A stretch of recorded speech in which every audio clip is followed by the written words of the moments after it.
Let's talk now to Themba Masango, who is Secretary General of Not In My Name. Mr. Masango, a very good evening to you, and thank you so much for speaking to us. I mean, you've just heard details of that very horrific crime. And unfortunately, during this period, there's a temptation to believe that these kind of acts don't get committed, that people will, in fact, be sensitive to the campaign and not to do this. Why do we think that way when gender-based violence is such a huge problem in South Africa?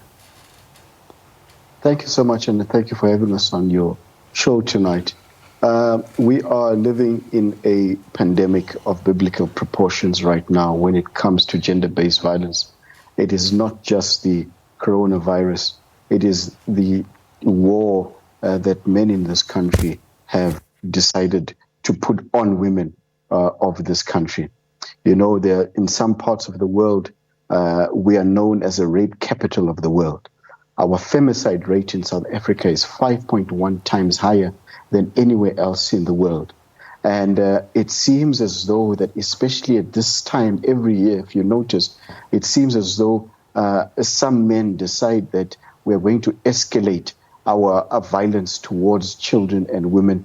And because we are claiming that it is a month of awareness against gender-based violence.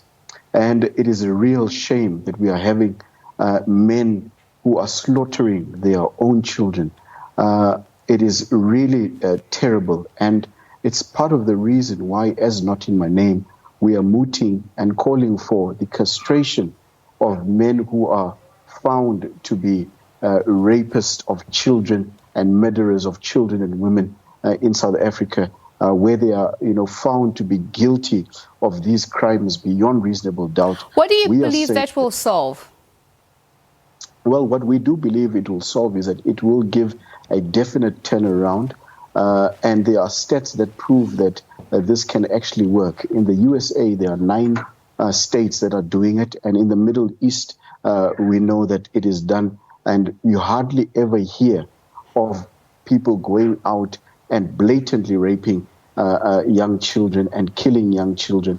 We believe that if this can be done, it will help in deterring any would-be perpetrator, because what happens is that our law and our constitution, our country is very much criminal-centric, or rather it does not favor the victim so much. The perpetrator is the one that gets all the opportunities to prove themselves innocent, rather than actually us helping. And I want to ask a question on the basis that we also know this is a general societal problem. You pointed to it. Yes, men are the majority of the perpetrators, and they are almost 100% involved in these types of crimes. But there was a story just yesterday about a woman who appeared in court for the rape and death of her toddler, of which she was found guilty of not reporting it, that her boyfriend was allegedly behind it. There was a lot of talk about the Orange Farm murders of those 2 young children. A woman who had earlier this year been arrested in connection with a child murder was actually said to be behind it. So that may be one way of looking at it. You talk about castration, but what about the women who are involved, who are complicit? In fact, I was actually at the court yesterday in Protea with regards to the 17-year-old girl and the 30-year-old boyfriend. Well, it's the same argument that a lot of people have been using with the Black Lives Matter situation, saying, but all lives matter. It's not just about black lives or white lives or so on. Yes, we understand that, and it is very true that you have perpetrators which are women. However, the house that is on fire is the house of women. But it's not the same argument, because here I'm saying, if you're saying castration is the method, then what about the women? What are you proposing? Right. What we are proposing is that when it also does come to women, and in those few instances, we should have a longer sentence where it is life imprisonment, and perhaps we should also moot and looking at the death penalty. And this is what we've also been writing to the Justice Department and to relevant constituency members to say that that is what we should look at. But if we are looking for a turnaround, an answer which is going to be sustainable and quick, especially when it comes to the violence towards children and rapists and murderers of children, heinous crimes which are proven beyond a shadow of a doubt. We are going to have a clear, strong move towards that type of judgments that are set in court where people can be castrated. In that way, you're going to see that come down a lot. And I know that it may not be popular, but it's something that it will work because it's worked in other places, in other countries, and it's something that can actually make sure that we have less of these crimes. But are we dealing with the real causes of what is the reason behind why there's such a high number of child deaths? And allow me to talk about the violence of our historical past, which is so endemic in the psyche of South Africans. What do we do about that? A lot of people who are writing into the program are saying that we need to start education on gender-based violence at early childhood development, that is a more sustainable solution to the problem. 100%. However, it cannot be just one-faceted. It needs to be a multifaceted approach. And what you're saying is 100%. We need to start with the boy child.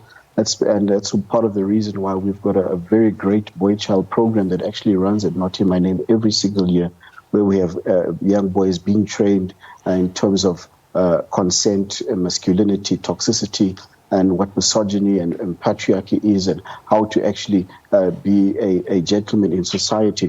However, it cannot be just one-sided. We need a multifaceted, a multi-pronged attack to this pandemic, because currently, right now, if we don't view it as a pandemic and as serious and bring about all possible solutions on board, it's going to be difficult to bring this turnaround. So indeed, we need to carry on with the boy-child training. We need to carry on with the gender sensitivity trainings. We need to carry on with training the police in how to handle all of these issues. However, what we are putting on the table is another form of which we are saying that this one can be as quick and can be sharpened and can be make sure that we bring down the stats that we currently are seeing, which are soaring out of proportion in our country. So what I'm saying is that we need a real multifaceted and a clear attack on this disease that's facing the country. And an acknowledgement that was made by the president, by government, is the criminal justice system, how the parole system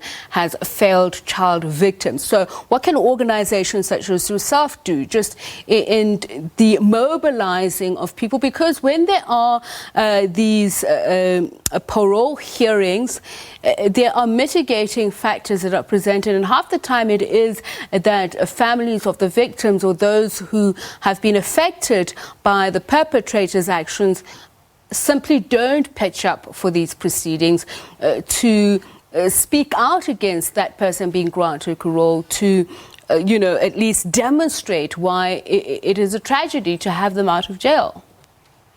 I think one of the best things that can happen is that for our justice system to actually be more victim-centric and focus more on the victim as well. Because, for example, a perpetrator gets arrested for raping 2 children at a hotel in Pretoria. The first thing that he is asked is that, do you have an attorney, or would you like the state to provide an attorney for you?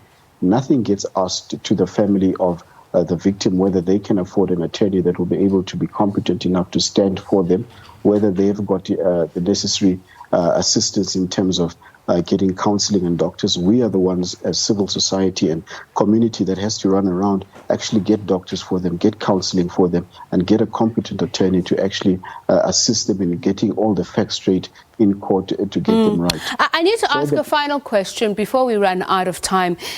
We've also seen many cases this year of men killing their children as a domestic violence incident, but then we've also seen women who are under financial hardships resort to the same.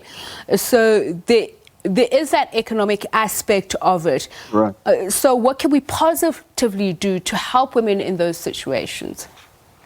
100%. And I think highlighting the issues of gender-based violence will actually get us to the root cause of the issues.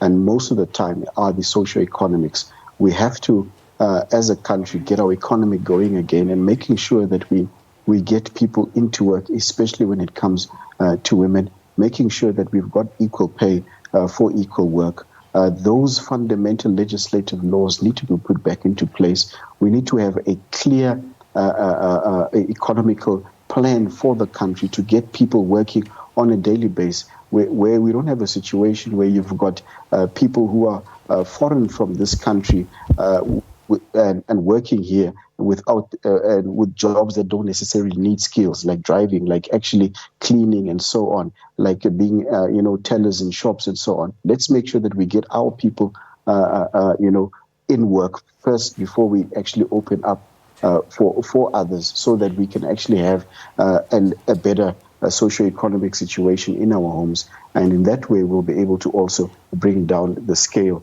of the gender-based violence that is happening in our country. Thank you so much for your time in speaking to us. Themba Masango, Secretary General of #NotInMyName, has a lot to do with our question of the day. We'll be taking your views in just a moment.